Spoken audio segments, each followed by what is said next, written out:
Voltando, gente. Bom dia, tia. Tudo bem? Oi, Davi, tudo bem? Cadê João Miguel? Boa. Tudo bem? Eu não sei quem é essa pessoa, não.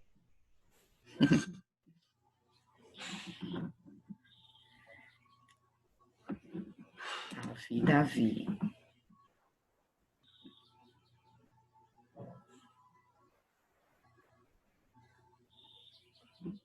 Estamos voltando aqui, galera. Kécio, Bia. Olá, gente. Tá faltando mais alguns alunos retornarem. Júlia.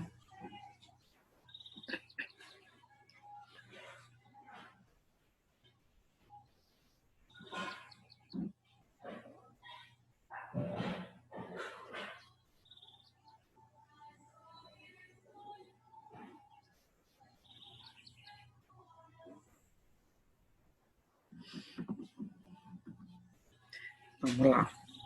Aguardar mais uns minutinhos aqui enquanto eu compartilho a tela. Agora vai.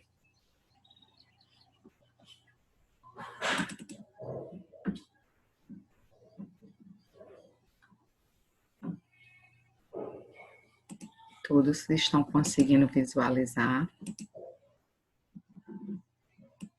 Quem já está aqui está conseguindo visualizar, galera?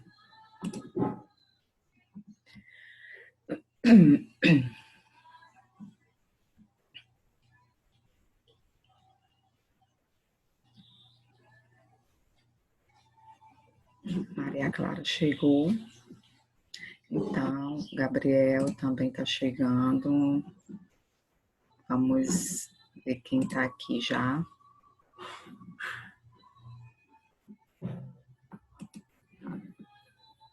Davi, Kécio, Matheus, Pedro Borges, Ana Paula, Ana Caroline, Sara, Kaique, Bia, Júlia e Maria Clara. Isso, vamos iniciar nossa aula sobre o conteúdo de evolução. Vai lá. Desculpa lá, por favor. Oi, Kécio, tudo bem? Meu sumiu. Aquele post. Certo. Então, nas aulas passadas, nós estudamos o lamarquismo, neodarwinismo e o darwinismo. Nós sabemos que a teoria da evolução de Darwin se baseia em 3 pontos principais. A ancestralidade, ele afirma que todos os indivíduos têm um ancestral, as espécies atual existiram ancestrais comuns, né, que deram origem a essas espécies atuais. A seleção natural. Oi, Gabriel. Tá me ouvindo? Tá muito bugado, tia. Agora conseguiu me ouvir? Uhum. Nós, no caso Darwin, também tem a seleção natural, né? E a adaptação ao ambiente. A seleção natural, ela acontece quando os indivíduos eles têm características vantajosas. Essas características ocorrem devido à variabilidade genética que existe entre os indivíduos de uma mesma espécie. Essa variabilidade genética... Oi, Gabriel. Tá travando. Tá travando? Pode ser só a internet, você não quer tentar sair e voltar novamente? Tá, vou tentar. Os outros todos estão conseguindo me ouvir, galera? Tá travando. Val disse que o dele tá bugado pra entrar, tia. Técio, você tá conseguindo me ouvir? Eu tô, tia. Ah, beleza. Rebeca tá Eu acabei de aumentar o som. Oi? Eu acabei de aumentar o som. Beleza. Gente, então, Darwin, ele não sabia explicar a variação de características entre os indivíduos da mesma espécie. Por isso, nós vamos estudar hoje a teoria sintética ou moderna da evolução, que é chamada de neodarwinismo. O neodarwinismo ele só surgiu apenas após a descoberta do DNA, da nossa molécula da vida, que é a molécula de DNA, certo? a partir do desenvolvimento, do estudo dos genes, né, pela genética. Gabriel tá voltando aqui rapidinho, gente. Deixa eu só ver se tá tudo certinho com ele. Olá, Gabriel, tá conseguindo me ouvir?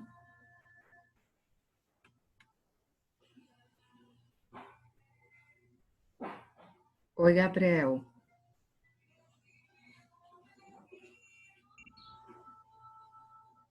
Conseguiu me ouvir? Vou ter que desligar o computador, porque meu computador tá travando demais. Ah, eu imagino, o meu também tá mais ou menos aí nessa mesma vibe aí. Gente, então, a gente vai estudar agora o neodarwinismo. Como eu falei para vocês, o neodarwinismo ele surgiu a partir da década de 1940, que foi agora no século XX, que descobriram a molécula de DNA a partir do desenvolvimento dos genes e tendo como base a teoria de Darwin, né, da seleção natural, da evolução das espécies. Então, ocorreu uma fusão dessas duas ideias, né, da ideia de Darwin, do conceito de Darwin de evolução, juntamente com os conhecimentos da genética, e assim surgiu o neodarwinismo, teoria sintética da evolução. Com o desenvolvimento da genética, os estudos mais avançados sobre os genes, né, como que esses genes transferiam essas características para os descendentes, né, de cada espécie, houve um grande estudo, né, dentro dessa temática dos conhecimentos da genética e os conceitos de Darwin, da teoria de Darwin. E a partir de então, eles concluíram 3 principais fatores evolutivos. Encontraram, né, 3 principais fatores evolutivos. Como é que surge a variação entre os indivíduos de uma mesma espécie? Como é que surge essa variação de características? A partir desses 3 fatores evolutivos: a mutação gênica, a recombinação gênica, e entre esses fatores temos a seleção natural. Ela age nessa mutação gênica, nessa recombinação gênica, permitindo a variabilidade genética entre os organismos da mesma espécie. Nós sabemos que a espécie Homo sapiens, nós temos uma infinidade de variedade de características entre nós. Nós fazemos parte de uma mesma espécie, porém nós temos uma infinidade de características que permite essa variação.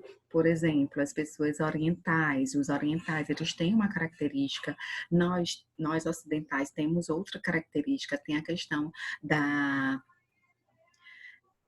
do cruzamento entre os indivíduos de ambientes diferentes, não é isso? Então, com isso, nós temos uma infinidade de variedade de características entre os indivíduos da mesma espécie. E essa infinidade de variedade de características surgiu da onde?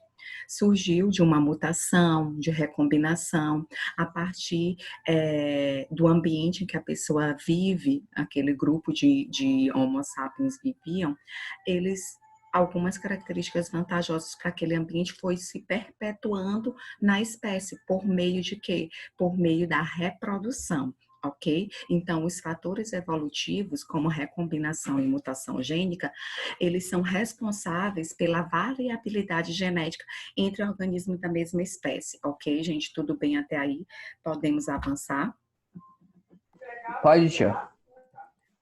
Beleza, então a variabilidade genética, o que é a variabilidade genética? São essas diferenças genéticas entre os indivíduos de uma população a cada geração. A cada geração pode surgir indivíduos com mutações silenciosas que não são visíveis. A cada geração existe recombinação de genes. Lembram lá da meiose? Que é o processo de divisão para a formação dos gametas. Lá na meiose 1 acontece o quê? A permutação de genes, ou crossing over. Daí já surgem as recombinações genéticas. Então, aquele indivíduo que vai nascer daquela fecundação, daqueles gametas que sofreram crossing over, ele já vai ter uma recombinação gênica diferente do seu pai, diferente da sua mãe. Ok? Por isso que eu sempre afirmo para vocês que nós não somos clones dos nossos pais. Por mais que a gente tenha muitas semelhanças gênicas, mas nós temos um patrimônio genético único, porque a gente surge de recombinações gênicas, e essa recombinação já acontece lá no início da formação dos gametas, tá bom? Então, gente,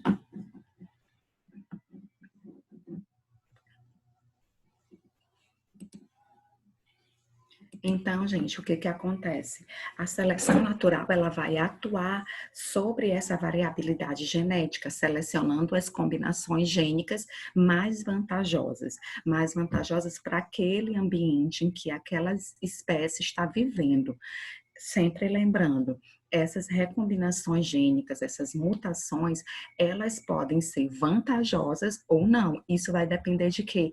Da adaptação do indivíduo ao ambiente em que ele vive. Sempre o ambiente ele vai estar influenciando nisso, ok?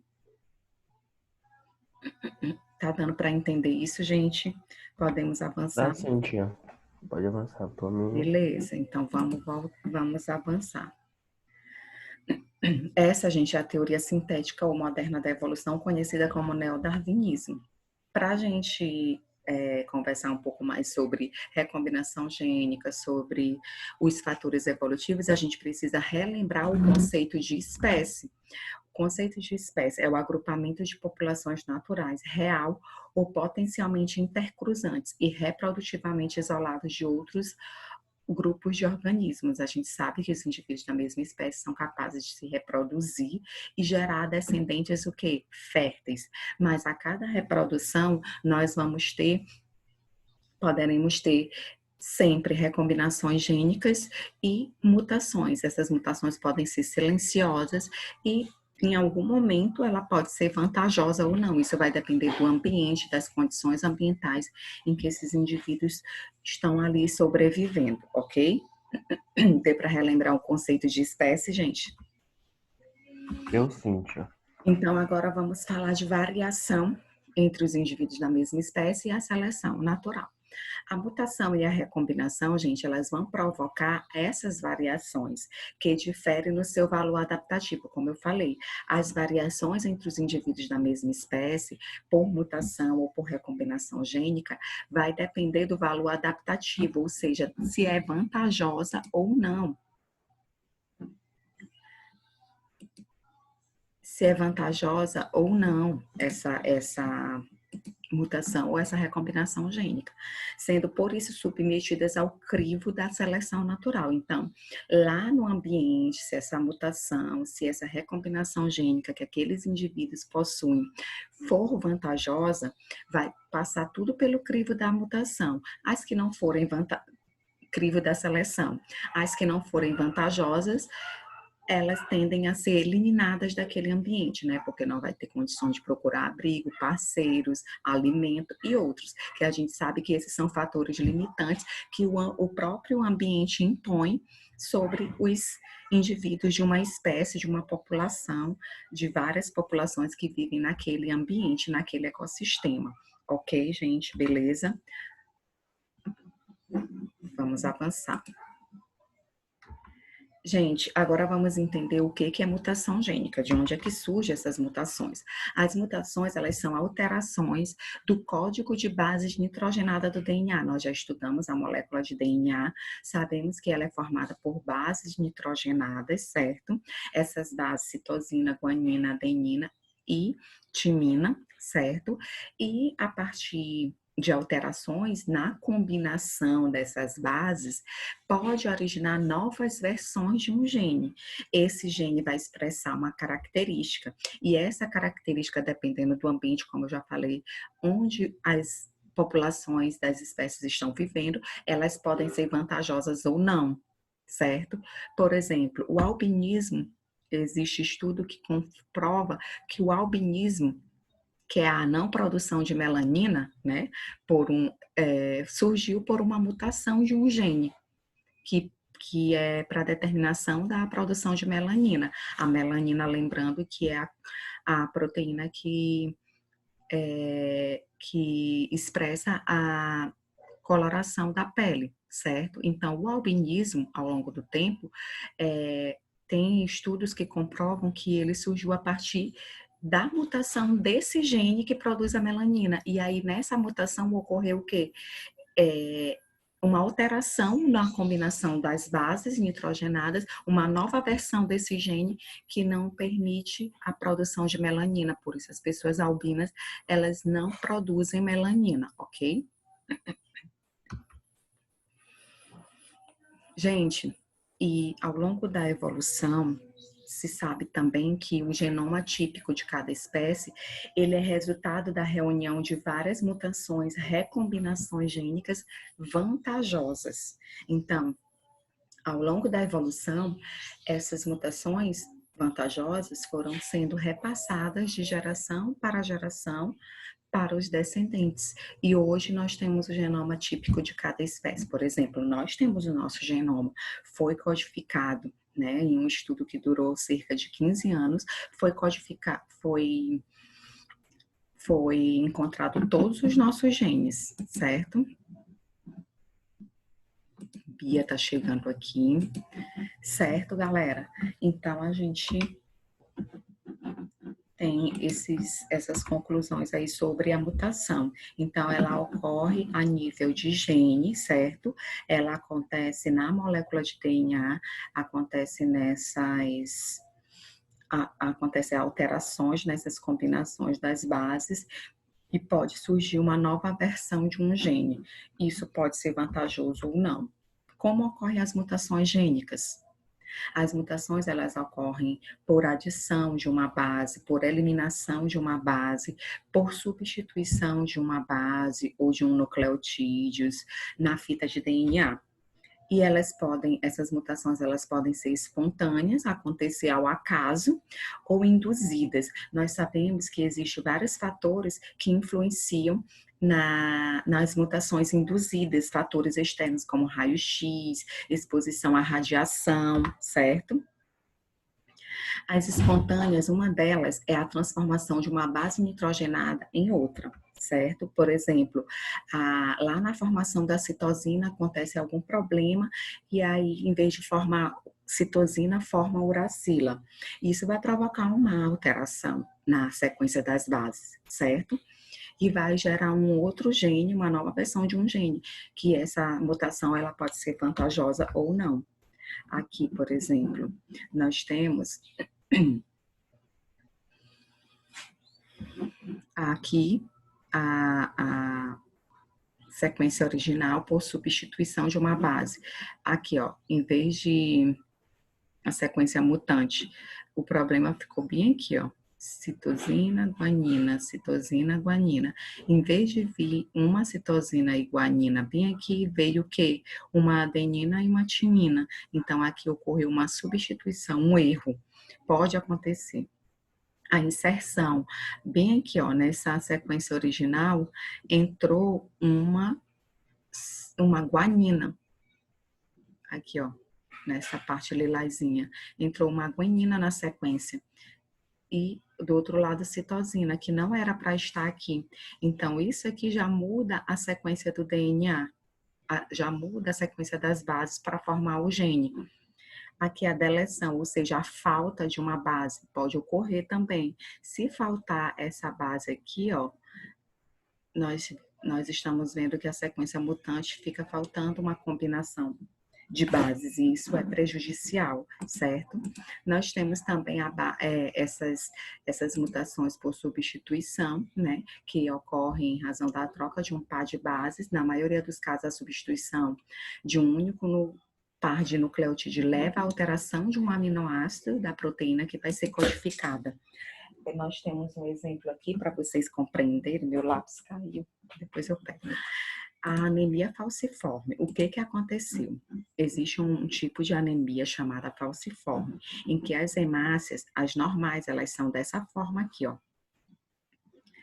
As hemácias de uma pessoa que tem anemia falciforme, elas são nesse formato, elas nascem defeituosas, certo? O que são as hemácias? São os glóbulos vermelhos do sangue.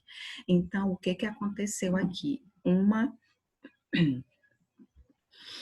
alteração na sequência de aminoácidos para formar a proteína hemoglobina. Olha só, aqui o DNA normal, ele tem um aminoácido chamado ácido glutâmico, que é esse bem aqui.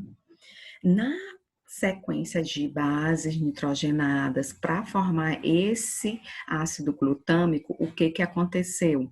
Aconteceu uma alteração e não formou por conta de uma base nitrogenada errada, de uma sequência de bases nitrogenadas erradas. O que aconteceu? Em vez de formar o ácido glutâmico para as hemácias nascerem normais, veio o aminoácido valina, que permite que ocorram essas alterações na hemácia, no glóbulo vermelho. E essas pessoas com anemia falciforme, elas vão ter vários problemas de saúde relacionados a essa anemia, que é como se fosse uma anemia profunda. Vocês já ouviram falar nesse termo, anemia profunda? Então, elas vão ter um dos principais problemas é a falta de ar, porque as hemácias que levam o oxigênio para o corpo, para todas as partes do corpo. Então, elas defeituosas, elas não têm como transportar oxigênio de maneira adequada. Beleza, gente? Tudo certo até aí? Alguma dúvida, alguma pergunta?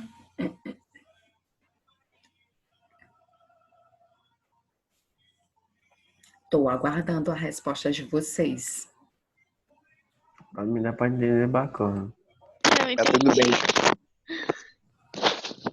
Alguém quer tirar alguma dúvida, alguma pergunta? Não tô com dúvida, não. Então, vamos, Tio, não. então, vamos dar continuidade. Agora, nós vamos... aqui eu já falei, né, que pode ser por perda ou adição de sequências de aminoácidos. Agora, nós vamos falar de algo super importante. As mutações, elas podem acontecer, erros podem acontecer nas sequências de bases nitrogenadas, porém, a natureza ela é tão sábia que nós temos um mecanismo de reparo. A capacidade da nossa maquinaria celular de corrigir os erros causados pelas mutações. Vai envolver um conjunto de enzimas que são preparadas para isso, para chegar lá e corrigir tudo, certo? Essas enzimas, elas vão reconhecer que o DNA, alguma parte do DNA está alterado, elas se ligam a essa parte e em seguida elas vão cortar e eliminar a cadeia de onde o DNA está defeituoso. Bia, eu acho que a internet dela está oscilando bastante, porque ela já chegou, já voltou, já saiu, já voltou de novo. Então, como é que acontece isso, gente? Essas enzimas, elas são chamadas de tesouras, né?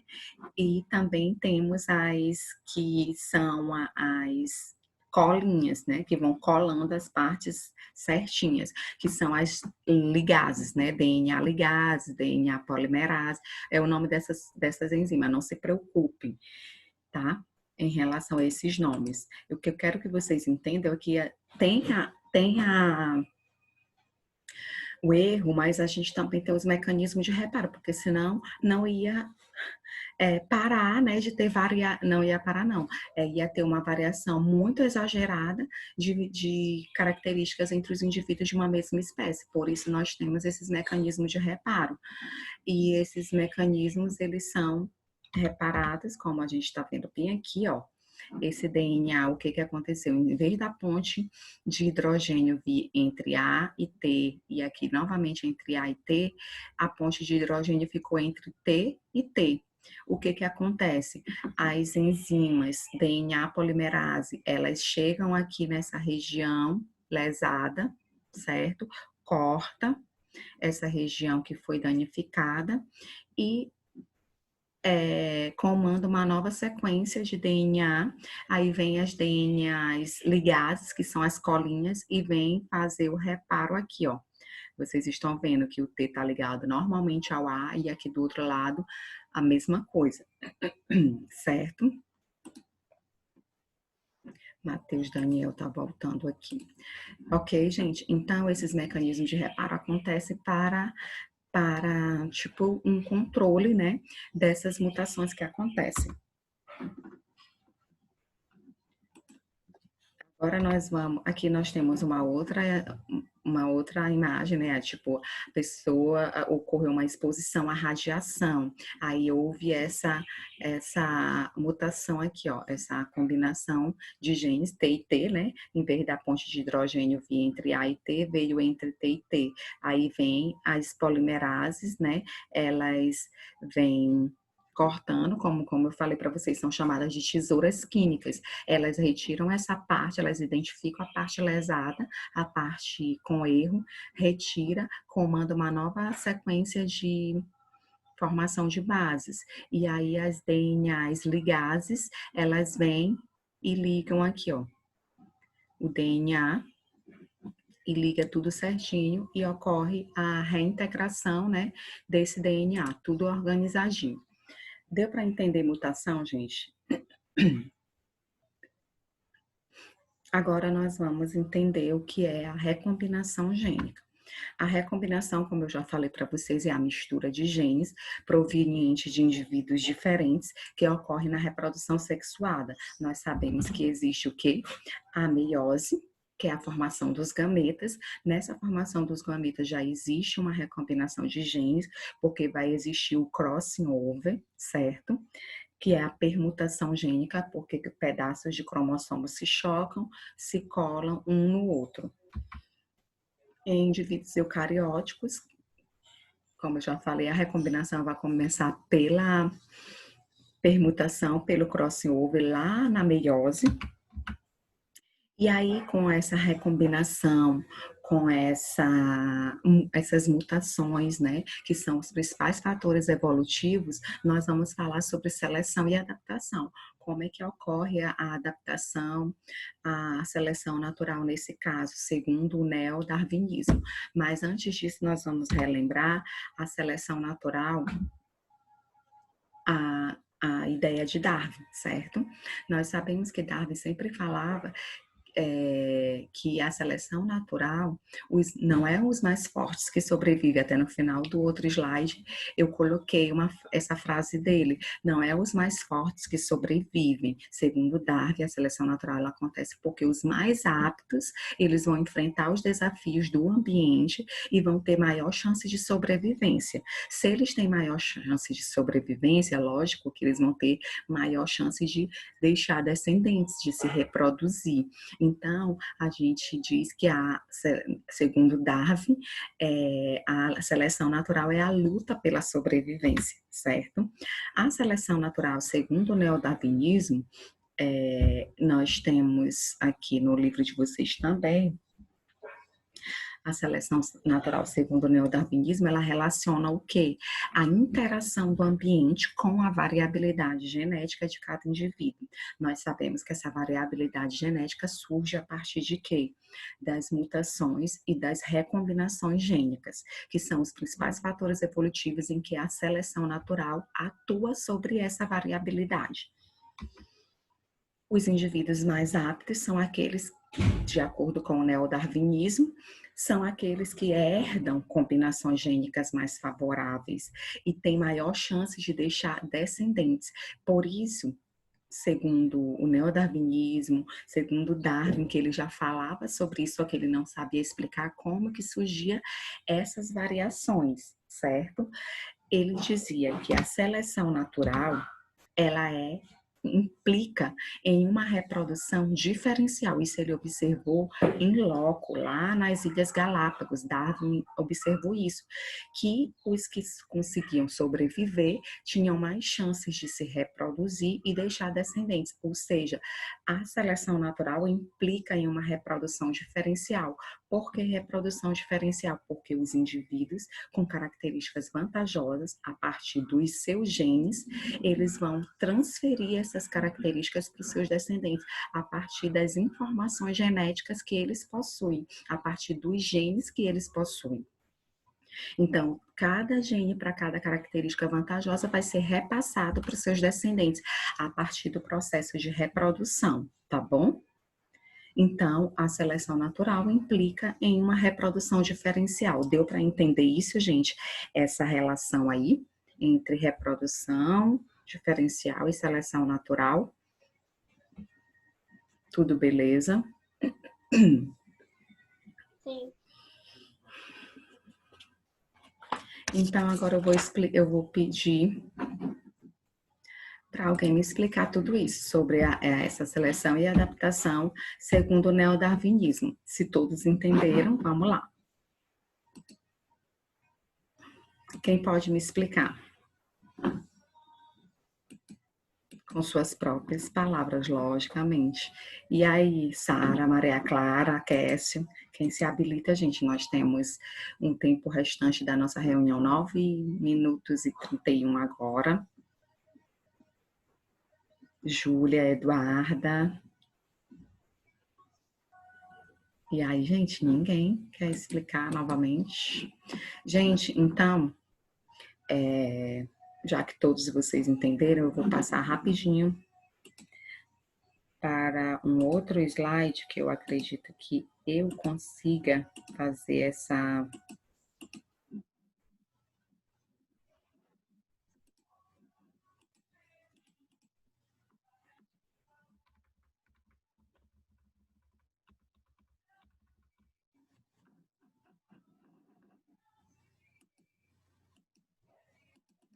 Não quer sair aqui o slide. Tia, a seleção natural, ela parece com aquele exemplo dos gafanhotos verdes e dos marrons, que uns se adaptavam e aí os marrons acabaram sumindo porque os verdes se adaptaram melhor. Porque por conta daquela condição do ambiente na região, eles estavam em um ambiente que tinha muita mata, muita floresta, muito verde. Então, eles conseguiam se camuflar. E os marrons, eles eram rapidamente... Davi, cadê seu fardamento, Davi? Cadê seu uniforme? Eu vou desligar sua câmera para você colocar seu uniforme. Ok, Rebeca. Então, naquele ambiente, os marrons eles eram rapidamente detectados pelos predadores. Então, ficou somente quem? Quem tinha coloração verde por conta do ambiente, né? Então, essa característica vantajosa, ela foi passando para os descendentes. E aí, os marrons, eles foram eliminados pela seleção natural. Os predadores chegavam, consumiam e foi sumindo daquela população os indivíduos marrons e ficando somente os verdes, certo? Deu para compreender, né, Rebeca?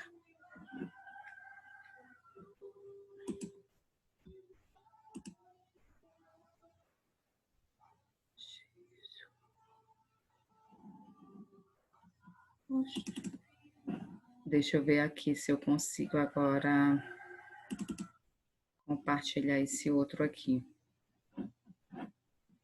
Ai, meu Deus do céu.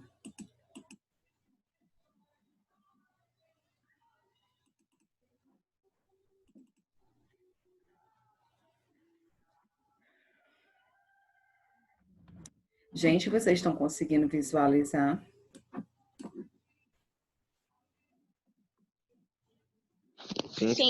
Sim, dá para ver. Rapidinho aqui, gente. Um dos problemas que Darwin enfrentou foi que ele falou que nós, seres humanos, dentro da nossa evolução, nós temos um parentesco evolutivo com os grandes macacos. Só que ele não soube explicar muito bem sobre isso, né? Porque nós sabemos que existe as questões genéticas, né, para a variação dos indivíduos da mesma espécie, a questão da ancestralidade, que nós somos primatas, assim como os grandes macacos. Então, Darwin, Thomas, Henry, o outro nome eu não sei pronunciar, surgiram com essa relação, eles sugeriram essa relação próxima de parentesco evolutivo entre os indivíduos, os seres humanos e os macacos, afirmando que nós tivemos um mesmo ancestral comum. Isso a gente estudou no 8º ano, a evolução humana, não foi isso? Lembram que a gente estudou a ancestralidade, como é que surgiu? Então, a nossa ancestralidade é essa. Surgiu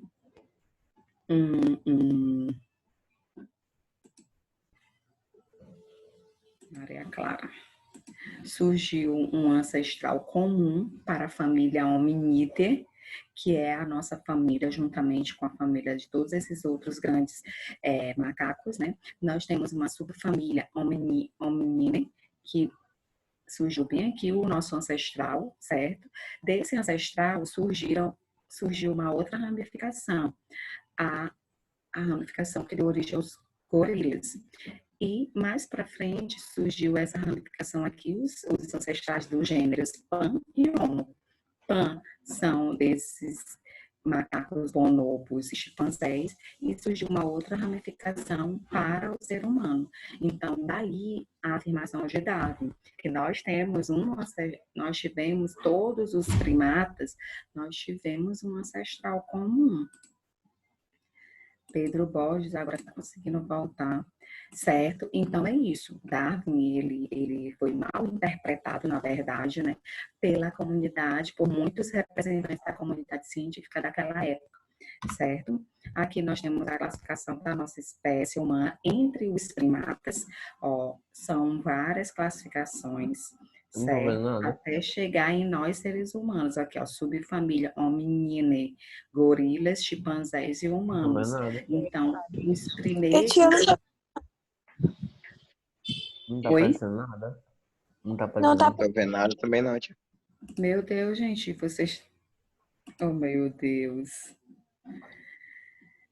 Deixa eu interromper. Tá bugadão, tia. Ainda tá na parte dos arquivos, ó. Ah, é? Misericórdia. Não tá dando que horas a aula acaba? É 10 horas, né? Já vai terminar. Falta 3 minutos. Gente, não tô conseguindo. Então, eu vou explicar para vocês de acordo com o que tá no livro. Vamos lá para a página 388, que também tem uma imagem que eu queria mostrar que está no slide, que é sobre a evolução humana, os nossos ancestrais, desde o Australopithecus afarensis. Página 388. Eu não sei o livro aqui perto de mim.